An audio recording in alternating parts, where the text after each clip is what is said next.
আসসালামু আলাইকুম ওয়া রাহমাতুল্লাহ। জুনায়েদ টিউটোরিয়ালের আজকের আয়োজনে সবাইকে স্বাগত। সাথে আছি মোহাম্মদ জুনায়েদ রেজা।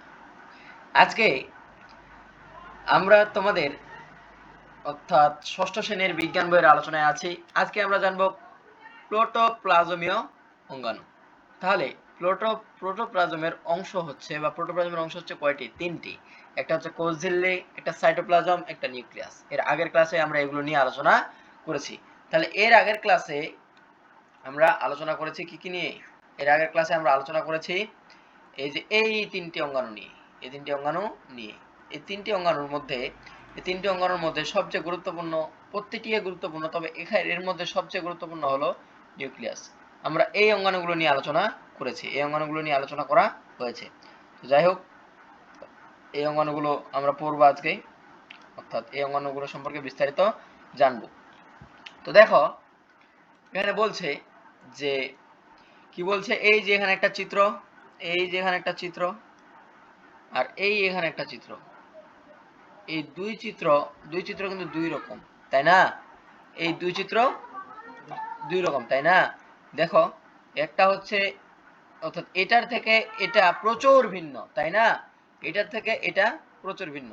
এত পরিমাণ ভিন্ন যে তুমি এগুলা মানে অঙ্গাণুগুলো আলাদা করে শেষ করতে পারবে না। পারবা, তবে এখনো বিজ্ঞানীরা এটা নিয়ে প্রচন্ড গবেষণা করছে। এই একটা চিত্র আর এদিকে আরো একটা চিত্র। এই দুই চিত্র হচ্ছে দুইটা জিনিসের।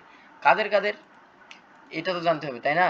যে আমরা জানলাম এই দুই চিত্র হচ্ছে দুই জিনিসের, এটা কাদের কাদের চিত্র এটা তো আমাদেরকে জানতে হবে। দেখো, এখানে আমি একটু ড্র করি। হ্যাঁ, মনে করো এই চিত্র আমাদের ভালো লাগলো না। আমরা এখন কি করব? আমরা নিজের মতো করে একটা চিত্র আর্ট করব। নিজের মতো করে কি করব? চিত্র আর্ট করব। তো নিজের মতো করে চিত্র আর্ট করতে গেলে দাঁড়াও, নিজের মতো করে চিত্র আমরা আর্ট করব। আচ্ছা, তো যাই হোক, আমরা নিজের মতো করে চিত্রটা আমরা এখানেই আর্ট করব, এই পাতাগুলোর মধ্যে আর্ট করব। তো যাই হোক, এখানে আমি এখন চিত্র একটু আর্ট করি। দেখো তো, এই যে মনে করো আমি একটা আগে গোল শেপ নিলাম, এই গোল একটা শেপ নিলাম, এই গোল একটা একটু দাঁড়াও, আমি তোমাদেরকে এর উপরে দেখা দিই। এই যে এখানে একটা গোল একটা নিলাম, মনে করো পিছনে আমি কিছু নাই, এই যে নিলাম একটা, এটা কি? এটা হচ্ছে কোষের যে একটা প্রাচীর আছে, এই প্রাচীর হুম এই প্রাচীর। এখন এই প্রাচীরটার নাম কি? এটার নাম হচ্ছে কোষ ঝিল্লি। অর্থাৎ এর যে বহিরা একটা আবরণ আছে না, এর যে বাইরের একটা আবরণ আছে, এটা হচ্ছে কোষ ঝিল্লি।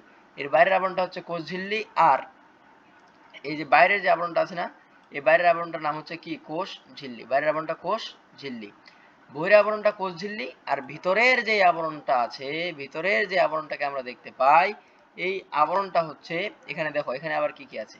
এখানে দেখো, এই যে এখানে চিত্রটা আমরা দেখলাম না, এই চিত্রে এখানে কি আছে? কোষ ঝিল্লি।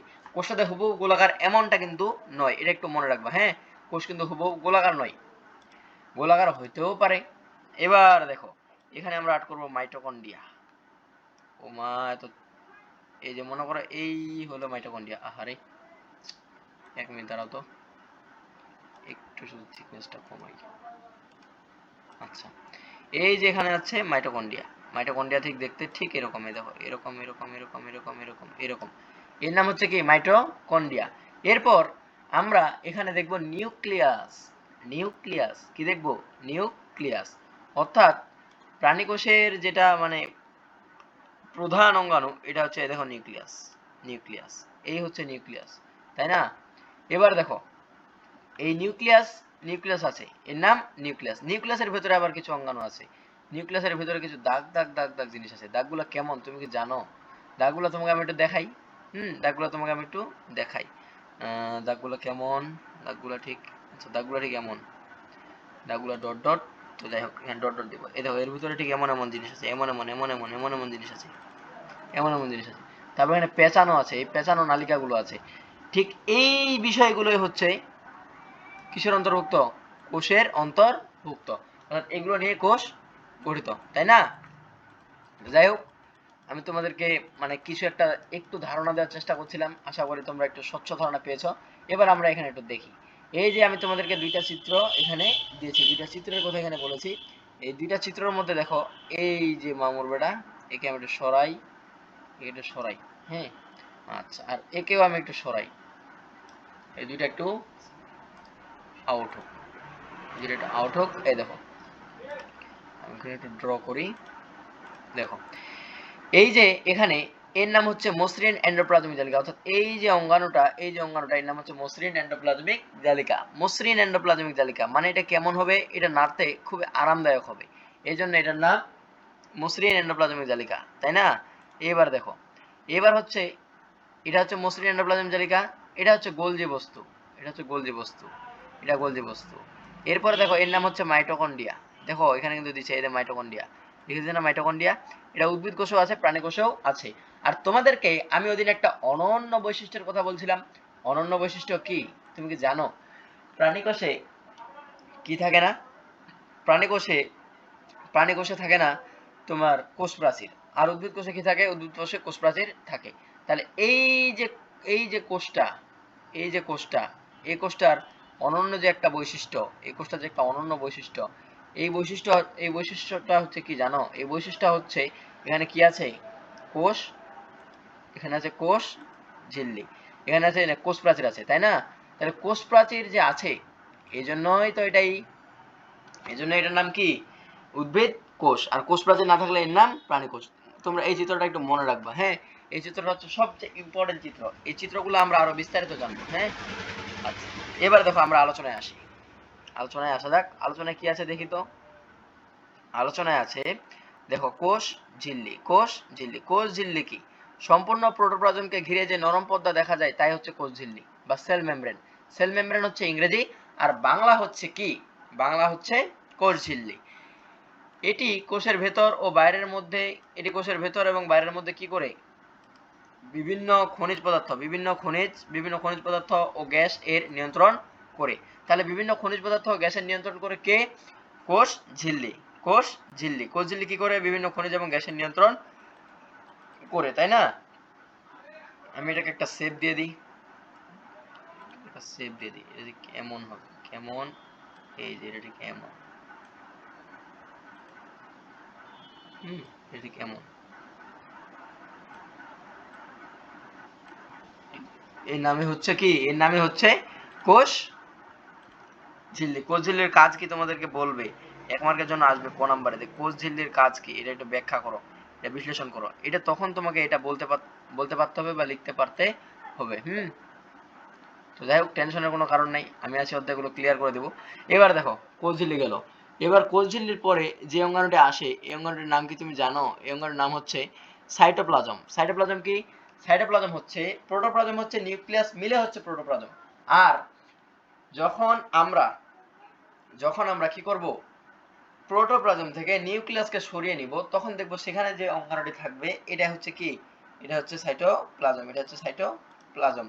অর্থাৎ নিউক্লিয়াসকে বাদ দিলে কোষের যে অংশটুকু থাকে এটাই হচ্ছে কি, সাইটোপ্লাজম। সাইটোপ্লাজম তাহলে শেষ, আমি মোটামুটি আলোচনা করে দিয়েছি, তোমরা শুধু একটু দেখে নিবা, একটু দেখে নিবা। এইবার দেখো প্লাস্টিড।